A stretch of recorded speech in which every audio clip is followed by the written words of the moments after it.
Hoy, en nuestro cuarto episodio del tema 1 de las oposiciones de gestión procesal, iremos con el título tercero de la Constitución Española, de las Cortes Generales, capítulo primero, de las Cámaras, artículo 66. Las Cortes Generales representan al pueblo español y están formados por el Congreso de los Diputados y el Senado. Las Cortes Generales ejercen la potestad legislativa del Estado, aprueban sus presupuestos, controlan la acción del Gobierno y tienen las demás competencias que les atribuye la Constitución. Las Cortes Generales son inviolables. Artículo 67. Nadie podrá ser miembro de las dos cámaras simultáneamente, ni acumular el acta de una asamblea de comunidad autónoma con la de diputados al Congreso. Los miembros de las Cortes Generales no estarán ligados por mandato imperativo. Las reuniones de parlamentarios que se celebren sin convocatoria reglamentaria no vincularán a las cámaras y no podrán ejercer sus funciones ni ostentar sus privilegios. Artículo 68. El Congreso se compone de un mínimo de 300 y un máximo de 400 diputados. Hoy en día, este número será 350, elegidos por sufragio universal, libre, directo, igual y secreto, en los términos que establece la ley. La circunscripción electoral es la provincia. Las poblaciones de Ceuta y Melilla estarán representadas cada una de ellas por un diputado. La ley distribuirá el número total de diputados, asignando una representación mínima a cada circunscripción y distribuyendo los demás en proporción a la población. La elección se verificará en cada circunscripción atendiendo a criterios de representación proporcional.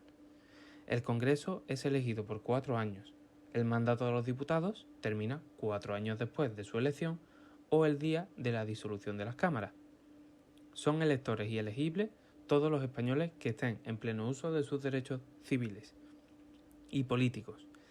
La ley reconocerá y el Estado facilitará el ejercicio del derecho de sufragio a los españoles que se encuentren fuera de territorio español.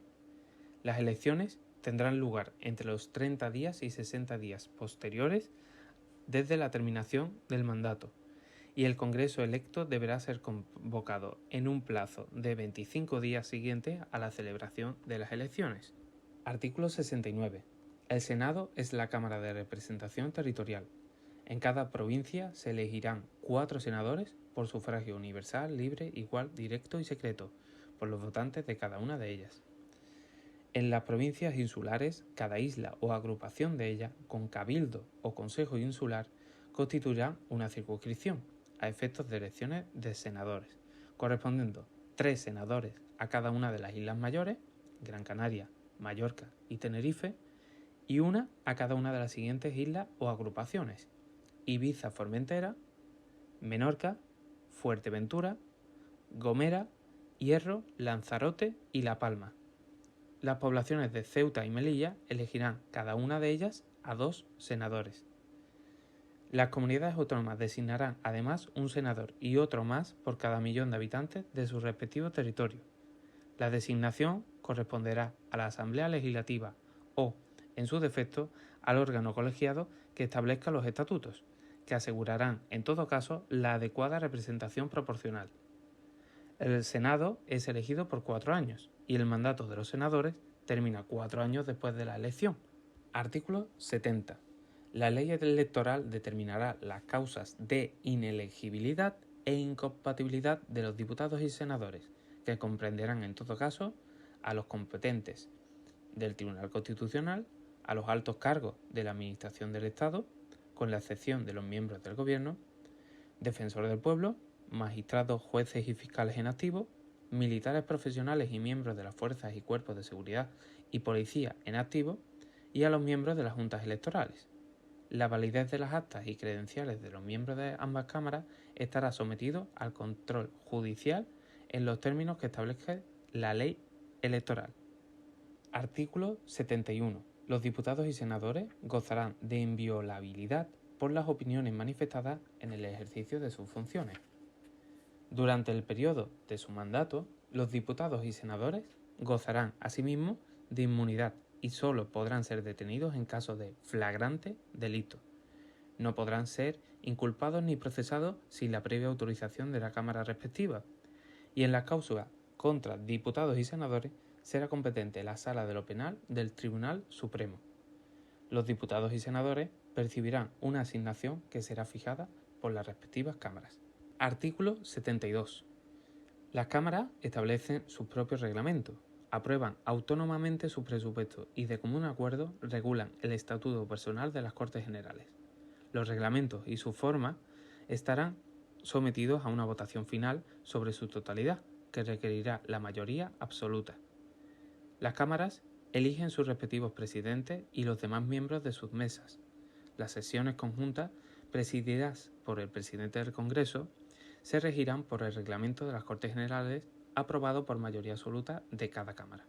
Y los presidentes de las cámaras ejercen en nombre de la misma todos los poderes administrativos y facultades de policía en el interior de sus respectivas sedes.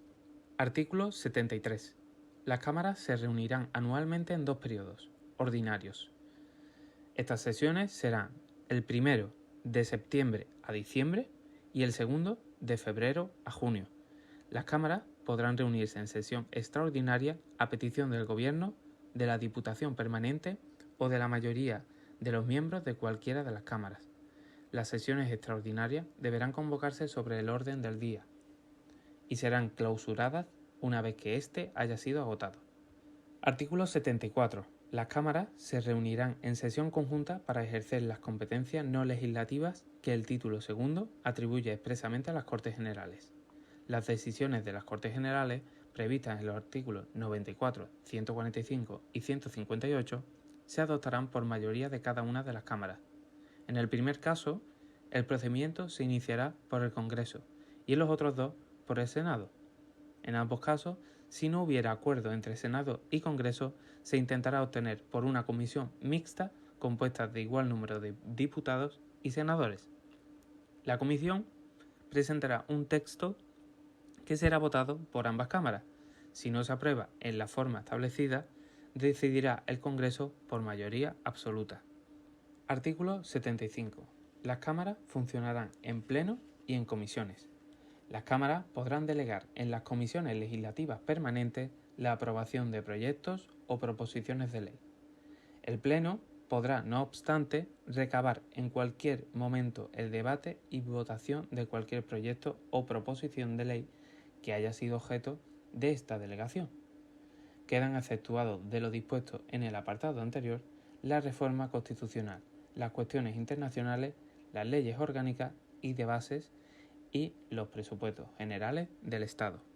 Artículo 76. El Congreso y el Senado, y en su caso ambas cámaras conjuntamente, podrán nombrar comisiones de investigación sobre cualquier asunto de interés público. Sus conclusiones no serán vinculantes para los tribunales, ni afectarán a las resoluciones judiciales, sin perjuicio de que el resultado de la investigación sea comunicado al Ministerio Fiscal para el ejercicio, cuando proceda, de las acciones oportunas. Será obligatorio comparecer a requerimiento de las cámaras y la ley regulará las sanciones que puedan imponerse por incumplimiento de esta obligación. Artículo 77. Las cámaras pueden recibir peticiones individuales y colectivas, siempre por escrito, quedando prohibida la presentación directa por manifestaciones ciudadanas. Las cámaras pueden remitir al Gobierno las peticiones que reciban, y el Gobierno estará obligado a explicarse sobre su contenido, siempre que las cámaras lo exijan. Artículo 78. En cada cámara habrá una diputación permanente, compuesta por un mínimo de 21 miembros, que representarán a los grupos parlamentarios en proporción a su importancia numérica. Las diputaciones permanentes estarán presididas por el presidente de la cámara respectiva y tendrán como funciones las previstas en el artículo 73, la de asumir las facultades que correspondan a las cámaras y en caso de que éstas hubieran sido disueltas o hubiere expirado su mandato, y la de velar por los poderes de las cámaras, cuando éstas no sean reunidas. Expirado el mandato o en caso de disolución, las diputaciones permanentes seguirán ejerciendo sus funciones hasta la constitución de las nuevas Cortes Generales. Reunida la Cámara correspondiente, la Diputación Permanente dará cuenta de los asuntos tratados y de sus decisiones. Artículo 79. Para adoptar acuerdos, las cámaras deben estar reunidas reglamentariamente y con asistencia de la mayoría de sus miembros. Dichos acuerdos, para ser válidos, deberán ser aprobados por la mayoría de los miembros presentes, sin perjuicio de las mayorías especiales que establezcan la Constitución o las leyes orgánicas, y las que, para elección de personas, establezcan los reglamentos de las cámaras. El voto de senadores y diputados es personal e indenegable. Artículo 80. Las sesiones plenarias de las cámaras serán públicas, salvo acuerdo en contrario de cada cámara, adoptando por mayoría absoluta o con arreglo al reglamento. Pasamos a continuación al capítulo segundo, de la elaboración de las leyes. Artículo 81. Son leyes orgánicas las relativas al desarrollo de los derechos fundamentales y de las libertades públicas, las que aprueben los estatutos de autonomía y el régimen electoral general, además de las previstas en la Constitución. La aprobación, modificación o derogación de las leyes orgánicas exigirá mayoría absoluta del Congreso en una votación final sobre el conjunto del proyecto. Artículo 82. Las Cortes Generales podrán delegar en el Gobierno la potestad de dictar normas con rango de ley sobre materias determinadas no incluidas en el artículo anterior. La delegación legislativa deberá otorgarse mediante una ley de bases cuando su objeto sea la formación de textos articulados, o por una ley ordinaria cuando se trate de refundir varios textos legales. Es decir, ley de bases para textos articulados y ley ordinaria para refundir varios textos legales en uno solo. La delegación legislativa habrá de otorgarse al Gobierno de forma expresa para materia concreta y con fijación del plazo para su ejercicio. La delegación se agota por el uso de ella hasta que el Gobierno, mediante la publicación de la norma correspondiente, termine su redacción. No podrá entenderse concedida de modo implícito o por tiempo indeterminado, y tampoco podrá permitir la subdelegación a autoridades distintas del propio Gobierno. Las leyes de bases delimitarán con precisión el objeto y alcance de la delegación legislativa y los principios y criterios que han de seguirse en su ejercicio. La autorización para refundir textos legales determinará el ámbito normativo a que se refiere el contenido de la delegación, especificando si se circunscribe a la mera formulación de un texto único o si incluye la de regularizar, aclarar y armonizar los textos legales que han de ser refundidos. Sin perjuicio de la competencia propia de los tribunales, las leyes de delegación podrán establecer en cada caso fórmulas adicionales de control. Artículo 83. Las leyes de bases no podrán en ningún caso autorizar la modificación de la propia ley de bases y facultar para dictar normas con carácter retroactivo. Artículo 84. Cuando una proposición de ley o una enmienda fuere contraria a una delegación legislativa en vigor, el Gobierno está facultado para oponerse a su tramitación. En tal supuesto, podrá presentarse una proposición de ley para la derogación total o parcial de la ley de delegación. Artículo 85. Las disposiciones del Gobierno que contengan legislación delegada recibirán el título de decretos legislativos. Artículo 86. En caso de extraordinaria y urgente necesidad, el Gobierno podrá dictar disposiciones legislativas provisionales que tomarán la forma de decretos leyes y que no podrán afectar al ordenamiento de las instituciones básicas del Estado, a los derechos, deberes y libertades de los ciudadanos no regulados en el título 1, al régimen de las comunidades autónomas, ni al derecho electoral general. Los decretos leyes deberán ser inmediatamente sometidos a debate y votación de la totalidad al Congreso de los Diputados, convocado al efecto si no estuviere reunido en el plazo de los 30 días siguientes a su promulgación.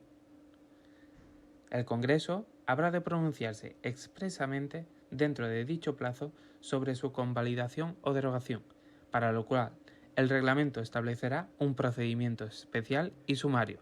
Durante el plazo establecido en el apartado anterior, las Cortes podrán tramitarlos como proyectos de ley por el procedimiento de urgencia. Artículo 87. La iniciativa legislativa corresponde al Gobierno, al Congreso y al Senado, de acuerdo con la Constitución y los reglamentos de las cámaras. Las asambleas de las comunidades autónomas podrán solicitar del Gobierno la adopción de un proyecto de ley o remitir a la mesa del Congreso una proposición de ley, delegando ante dicha Cámara un máximo de 3 miembros de la Asamblea encargada de su defensa. Una ley orgánica regulará las formas de ejercicio y requisitos de la iniciativa popular para la presentación de proposiciones de ley. En todo caso, se exigirán no menos de 500.000 firmas acreditadas. No procederá dicha iniciativa en materias propias de ley orgánica, tributarias o de carácter internacional, ni en lo relativo a la prerrogativa de gracia. Artículo 88. Los proyectos de ley serán aprobados en Consejo de Ministros, que los someterán al Congreso acompañados de una exposición de motivos y de los antecedentes necesarios para pronunciarse sobre ellos. Artículo 89. La tramitación de las proposiciones de ley se regulará por los reglamentos de las cámaras, sin que la prioridad debida a los proyectos de ley impida el ejercicio de la iniciativa legislativa en los términos regulados por el artículo 87. Las proposiciones de ley que, de acuerdo con el artículo 87, tome una consideración el Senado, se remitirán al Congreso para su trámite en este como tal proposición. Artículo 90. Aprobado un proyecto de ley ordinaria u orgánica por el Congreso de los Diputados, su presidente dará inmediata cuenta del mismo al presidente del Senado, el cual lo someterá a la deliberación de éste. El Senado, en el plazo de 2 meses, a partir del día de la recepción del texto, puede, mediante mensaje motivado, oponer su veto o introducir enmiendas al mismo. El veto deberá ser aprobado por la mayoría absoluta. El proyecto no podrá ser sometido al Rey para su sanción sin que el Congreso ratifique por mayoría absoluta, en caso de veto, el texto inicial, o por mayoría simple una vez transcurrido los 2 meses desde la interposición del mismo, o se pronuncie, por otro lado, sobre las enmiendas, aceptándolas o no por mayoría simple. El plazo de 2 meses de que el Senado dispone para vetar o enmendar el proyecto se reducirá al de 20 días naturales en los proyectos declarados urgentes por el Gobierno o por el Congreso de los Diputados. Artículo 91. El Rey sancionará en el plazo de 15 días las leyes aprobadas por las Cortes Generales y las promulgará y ordenará su inmediata publicación. Artículo 92. Las decisiones políticas de esencial trascendencia podrán ser sometidas a referéndum consultivo de todos los ciudadanos. El referéndum será convocado por el Rey mediante propuesta del presidente del Gobierno, previamente autorizado por el Congreso de los Diputados. Una ley orgánica regulará las condiciones y el procedimiento de las distintas modalidades de referéndum previstas en esta Constitución. Pasamos a continuación al capítulo 3 de los tratados internacionales. Artículo 93. Mediante ley orgánica se podrá autorizar la celebración de tratados por los que se atribuye a una organización o institución internacional el ejercicio de competencias derivadas de la Constitución. Corresponde a las Cortes Generales o al Gobierno, según los casos, la garantía del cumplimiento de estos tratados y de las resoluciones emanadas de los organismos internacionales o supranacionales titulares de la cesión.